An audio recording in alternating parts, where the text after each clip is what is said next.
वहीं सरकार ने कुल जमाती मीटिंग बुलाई है। बड़ी खबर इस वक्त आपको बता दें, 21 जुलाई को होगी ये कुल जमाती मीटिंग।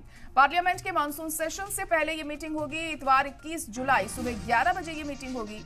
आम इत्तेफाकी राय बनाने पर इसमें जोर रहेगा।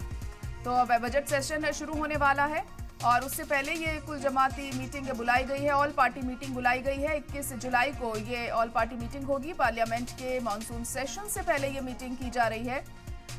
इतवार 21 जुलाई को सुबह 11 बजे ये मीटिंग की जा रही है। आम इत्तेफाकी राय बनाने पर इसमें जोर रहेगा। तो देखना होगा क्या कुछ खास इस मीटिंग में होता है, क्योंकि ये ऑल पार्टी मीटिंग है। एक राय बनाने में क्या कामयाब हो पाते हैं ये सभी दल, या फिर देखना होगा क्या एक दूसरे की बातों पर राजी नहीं होंगे। ये तमाम ऐसी चीजें हैं जो मीटिंग के बाद साफ हो पाएंगी। लेकिन किस तरीके से कोशिश रहेगी सरकार की यहाँ पर तमाम दलों को अपने साथ रखने की इस मीटिंग के जरिए। अब 21 जुलाई को 11 बजे सुबह ये मीटिंग बुलाई गई है, क्योंकि मॉनसून सेशन जल्द ही शुरू होने वाला है।